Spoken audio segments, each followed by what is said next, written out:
Madam, I must remind you that our policies are in place to preserve an environment that our clients expect, the manager said, his eyes scanning Imani's $15,000 designer gown with barely concealed disdain.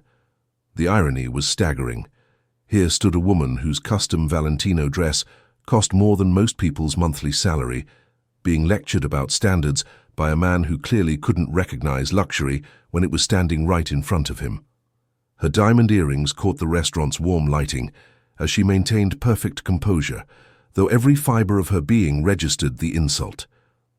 "I assure you, my attire meets every requirement," Imani replied calmly, her voice carrying the quiet authority of someone accustomed to boardrooms and billion-dollar deals. But Terence, the manager of the regalia, wasn't listening. He was too busy making assumptions based on what he saw, or thought he saw. What he didn't know was that this unsuitable patron owned 3 buildings on this very street. What he couldn't have guessed was that she'd just left a city council meeting where his restaurant's expansion permit was under review. What would have shocked him most was that she had the mayor's direct number in her phone. The other diners watched with growing discomfort as the confrontation unfolded. Phones began emerging from purses and pockets, recording every word, every dismissive gesture. Within hours, this moment would ignite a firestorm that would consume everything Terence thought he knew about power and consequence. Because sometimes, the person you underestimate holds your entire future in their hands. Sometimes respect isn't just the right thing to do, it's the smart thing to do. And sometimes, one phone call can change everything. Have you ever been judged before people knew who you were? Ever been dismissed based on assumptions rather than facts? Drop your experiences in the comments below, and if you believe everyone deserves respect regardless of how they look, hit that subscribe button right now. This story will show you exactly what happens when the wrong person gets treated the wrong way. 2 hours earlier, Imani Collins had stepped out of her matty black Tesla Model S onto the cobblestone driveway of the regalia. The restaurant stood like a fortress of exclusivity in Atlanta's prestigious Buckhead district, its towering glass facade reflecting the city's glittering skyline. This was where senators dined with tech moguls, where Fortune 500 CEOs sealed deals over aged whiskey. The young valet approached nervously, clearly intimidated by the sleek vehicle. "First time here?" Imani asked with a warm smile, noticing his hesitation with the keyless entry. She spent 3 minutes patiently explaining the car's features, then slipped him a crisp $100 bill. "Take good care of her," she said, her kindness genuine despite her obvious wealth. Inside, the regalia lived up to its reputation. Crystal chandeliers cast dancing light across marble floors, while soft jazz played beneath the murmur of Atlanta's elite. Tables were spaced for privacy, each conversation potentially worth millions. This was Imani's world, a world she'd built from nothing. At 16, she'd been coding websites from her grandmother's kitchen table in East Atlanta. By 25, she'd sold her first tech company for $50 million. Now, at 38, her AI consulting firm employed over 2,000 people and generated annual revenue exceeding $800 million. Yet success hadn't changed her core values. She still remembered what it felt like to be overlooked, underestimated. The hostess led her to a corner table, the greeting polite but noticeably cooler than the effusive welcome she'd witnessed for the white businessman who'd entered moments before. Imani noticed but said nothing. She'd learned to pick her battles carefully. As she settled into her seat reviewing the wine list, subtle signs of different treatment began emerging. Her water glass remained empty for 10 minutes, while servers attentively refilled others nearby. When she politely requested bread, the server nodded curtly and disappeared for another 15 minutes. The couple at the adjacent table, a white woman in designer clothes similar to Imani's, received immediate attention. Their server chatted warmly about wine pairings, offered complimentary appetizers, ensured their every need was anticipated. The contrast was impossible to ignore, but what the staff didn't realize was that their difficult customer had just donated $2 million to the city's youth programs that morning. What they couldn't have known was that she sat on the licensing board that regulated their liquor permit.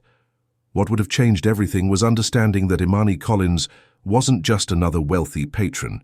She was the woman who could change their lives with a single decision. The disconnect between perception and reality was about to become very, very expensive. 20 minutes into her meal, the pattern became impossible to ignore. Imani's appetizer arrived stone cold, while the couple nearby received steaming plates with flourishes and apologies for the brief delay. Her wineglass sat empty as servers bustled past, yet the same staff member checked on the white businessman's table 3 times in 5 minutes. When her entree finally arrived, a 30-minute wait for what should have taken 15, the salmon was overcooked and the vegetables lukewarm.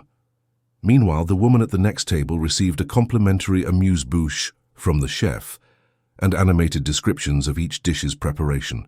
A young black woman at a nearby table began discreetly recording on her phone, her expression shifting from curiosity to recognition to outrage. She wasn't alone. Other diners were starting to notice the glaring disparities in service, their own phones emerging from purses and jacket pockets. That's when Terence made his first approach. "Madam," he said, his smile thin and patronizing, "I hope you're enjoying your evening. I wanted to personally ensure that our atmosphere meets your expectations." His pause before expectations carried weight, his eyes deliberately scanning her outfit as if searching for flaws. "The service has been adequate," Imani replied evenly, her tone professional despite the insult, "though I notice significant variations in attention across your dining room." Terence's jaw tightened slightly. "Our clientele expects a certain standard. We've built our reputation on maintaining consistency in both our cuisine and our environment." "I assure you my attire meets every requirement you've published," Imani responded, her voice carrying quiet authority. Perhaps the inconsistency lies elsewhere. The businessman at the corner table had positioned his phone to capture the exchange, while a woman near the bar held hers at chest level, recording everything. The tension was building, and everyone could feel it. Terence retreated momentarily, but returned 15 minutes later, this time with backup. A server flanked him as he approached Imani's table with determined steps.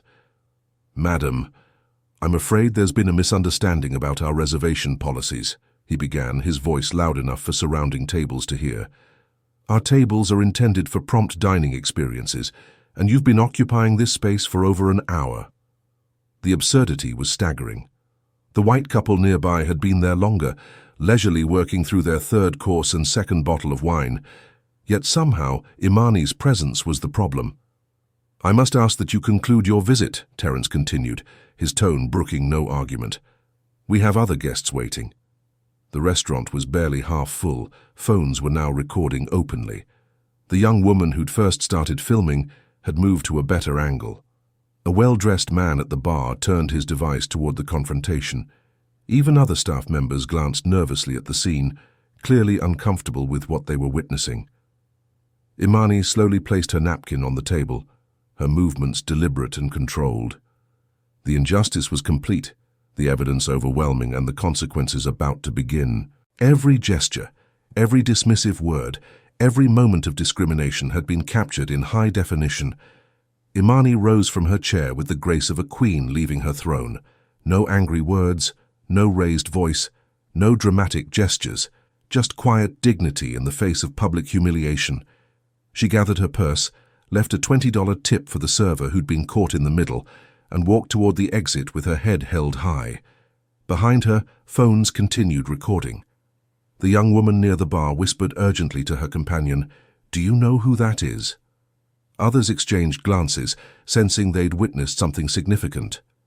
The businessman at the corner table shook his head in disgust, still filming as Imani disappeared through the restaurant's ornate doors. What none of them knew, what Terence couldn't have comprehended, was the magnitude of his mistake. Imani Collins wasn't just another wealthy diner. She was the founder and CEO of Nexus AI Solutions, a company valued at $1.2 billion. Forbes had featured her on 3 covers. President Biden had personally thanked her for her tech innovations during the pandemic. She advised Fortune 100 companies on digital transformation and sat on the boards of 6 major corporations. More importantly for the regalia, she was a member of Atlanta's Business Licensing Review Board, the very committee that would vote on their expansion permit next month. the same permit that would allow them to add their planned rooftop bar and private dining rooms. The same permit worth an estimated $3 million in additional annual revenue. Terence had just humiliated the one person whose approval his restaurant desperately needed. From her penthouse office 40 minutes later, Imani sat overlooking the city lights, her phone in her hand. She wasn't calling her lawyer or her publicist. She wasn't reaching out to media contacts or influential friends. Instead, she dialed the direct line to Marcus Webb, director of the Atlanta Office of Consumer Protection. "Marcus, this is Imani Collins. I need to report a discriminatory incident at the Regalia restaurant. Multiple witnesses, clear video evidence, and a pattern of behavior that needs immediate investigation." Her voice was calm, professional, focused. This wasn't about revenge or personal vindication. "This isn't about me," she continued, staring out at the sprawling city below. "It's about every person who doesn't have my resources, my platform, my ability to fight back. It's about the countless people who experience this treatment and have nowhere to turn. The wheels of justice were about to turn, powered not by anger, but by principle, not by wealth, but by accountability. The phone call that would change everything had just been made. What would you have done in her position? Would you have walked away quietly, or would you have stood up for everyone who couldn't stand up for themselves? Type "justice" in the comments if you think she did the right thing, and subscribe to see how one phone call brought down an entire establishment. Within 3 hours, and Regalia racism was trending across every major social platform. The videos captured at the restaurant spread like wildfire. Twitter, Instagram, TikTok, Facebook. Each share multiplied the outrage. Each comment amplified the injustice. The young woman who'd first started recording had uploaded her footage with the caption, "Watched a black woman in a $15,000 dress get kicked out for not meeting standards. This is 2024, this is Atlanta, this is disgusting." The video reached 1 million views by midnight. By morning, major news outlets had picked up the story. CNN's morning anchor led with "Tech Billionaire Faces Restaurant Discrimination." The Atlanta Journal-Constitution ran a front-page exposé. TMZ's headline screamed, "Billionaire businesswoman booted from bougie restaurant." Each story included the damning footage. Each broadcast showed Terence's condescending tone and Imani's dignified response. Marcus Webb's office moved with unprecedented speed. Consumer protection inspectors arrived at the Regalia Tuesday morning, armed with discrimination complaints and armed with the authority to investigate business practices. They requested service records, reviewed employee training materials, and interviewed staff members who were clearly uncomfortable with the scrutiny. The health department scheduled a routine inspection for that afternoon, the kind of thorough review that could uncover violations hidden for months. Fire safety officials announced they'd be conducting their own assessment of compliance issues. The Liquor Licensing Board received multiple complaints about the establishment's practices. Civil rights attorneys from across the Southeast reached out to Imani's office, offering pro bono support. The NAACP issued a statement condemning the Regalia's actions.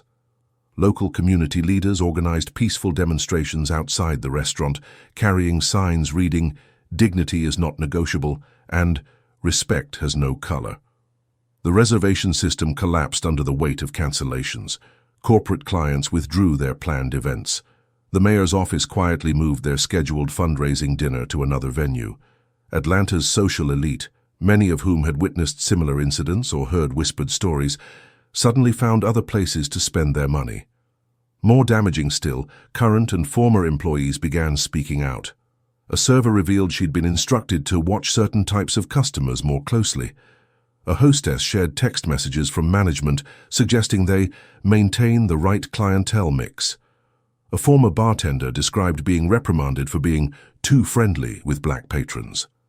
The stories multiplied. Other victims emerged with their own experiences at the Regalia. Subtle discrimination, delayed service, manufactured reasons for discomfort. A prominent Atlanta attorney shared his story of being questioned about his reservation, despite having his confirmation number. A successful surgeon described being moved to a quieter table in the back corner, despite requesting a window seat. Celebrity support poured in. Atlanta-based stars tweeted their outrage. Musicians cancelled private events. Professional athletes announced they'd never patronize the establishment. The ripple effects reached far beyond the local dining scene. Management's response proved catastrophic. Their first statement blamed a misunderstanding and promised to review protocols. The weak language infuriated an already angry public. Their second attempt mentioned regrettable incidents and policy clarifications, corporate speak that fooled no one. By Thursday, Terrence had been terminated. The announcement came with hollow words about not reflecting company values, but everyone understood the truth. He'd become a liability they could no longer afford. His dismissal was too late, too little, and too obviously motivated by damage control rather than genuine accountability. Restaurant owner William Morrison made desperate attempts to reach Imani directly. Phone calls went unreturned. Email messages received auto-replies. His intermediaries found no willing ears. The woman he'd allowed to be humiliated in his establishment was no longer interested in private conversations or quiet settlements. The reckoning had begun, and nothing would stop it now. The court of public opinion had rendered its verdict, and the consequences were accelerating beyond anyone's control. By Friday, the regulatory fines had reached $47,000. Consumer protection violations, health code infractions, liquor licensing issues, and fire safety concerns had accumulated into a crushing financial burden. Each violation carried its own penalty. Each infraction demanded immediate, costly corrections. The restaurant that had prided itself on exclusivity now faced bills it couldn't pay and problems it couldn't solve. The reservation book, once filled months in advance, sat empty. Phone calls brought only cancellations. The Regalia's reputation, built over 15 years of catering to Atlanta's elite, lay in ruins. Social media had become a weapon of accountability, and the verdict was final. On Saturday morning, a simple white sign appeared in the front window, "For lease." The Regalia had permanently closed its doors, but Imani's work was just beginning. That same week, she announced the launch of the Dignity in Dining Foundation, committing $10 million to eliminate discrimination in the hospitality industry. The foundation would provide bias training, establish reporting mechanisms for mistreatment, and create legal support networks for victims of restaurant discrimination. More significantly, she revealed plans for Harmony Table, a new restaurant chain built on principles of radical inclusion. Each location would be designed with community input, staffed through programs that prioritized diversity, and operated with transparent policies that treated every guest as valued. The first location would open in the space formerly occupied by the Regalia. The announcement sent shockwaves through Atlanta's restaurant community. Within days, establishments across the city quietly began revising their training programs and reviewing their service protocols. No one wanted to become the next viral discrimination story. Terrence discovered that his termination was just the beginning. No reputable restaurant would hire him. Background checks revealed the viral video, and hiring managers recognized his face. The hospitality industry had effectively blacklisted him. His career in fine dining was over. Other staff members faced different fates. Several servers who had witnessed the discrimination but remained silent struggled with their own complicity. Some left the industry entirely. Others sought positions at restaurants with strong diversity commitments, determined to be part of the solution rather than silent bystanders. The ripple effects extended far beyond Atlanta. Cities across the country began implementing stricter guidelines for restaurant licensing that included mandatory bias training and clear anti-discrimination policies. The hospitality industry faced unprecedented scrutiny, with consumer advocacy groups demanding transparency and accountability. Restaurant trade associations scrambled to develop new standards. Culinary schools added courses on inclusive service. Corporate chains reviewed their policies with legal teams, terrified of facing similar public disasters. Most importantly, the community found its voice. Black diners began documenting their experiences more boldly, sharing stories that had previously been suffered in silence. Restaurant review sites created new categories for rating inclusivity. Consumer power had shifted, and establishments could no longer ignore the expectations of all their potential customers. The transformation of one evening's injustice into industry-wide change proved that accountability could indeed be demanded and delivered. Imani had turned personal humiliation into public progress, ensuring that future diners would face fewer barriers to basic respect and dignity. The empty restaurant space on that prestigious Atlanta street now served as a reminder. In the modern world, discrimination comes with consequences that no business can afford. 3 months later, standing in the gleaming kitchen of the First Harmony Table location, Imani reflected on that transformative evening. The space buzzed with energy as her diverse team prepared for the grand opening, their laughter and collaboration a stark contrast to the cold exclusion she'd experienced just steps away. "I could have let it pass as just another slight," she told a reporter during the pre-opening interview. "Another moment of casual discrimination to file away and forget, but I realized that staying silent would mean countless others would face the same treatment without any recourse. Instead, I chose to make a call for every unheard voice, for every person who's been dismissed, overlooked, or made to feel unwelcome simply because of how they look." Her new restaurants had become more than businesses. They were symbols of what the hospitality industry could be when it truly embraced everyone. Each location displayed a simple motto: every guest, every time, equal respect. The broader lesson was clear: one person's courage to speak up can transform entire systems. Dignity and respect aren't luxuries to be rationed. They're basic human rights that should never be negotiable. But change requires more than just good intentions.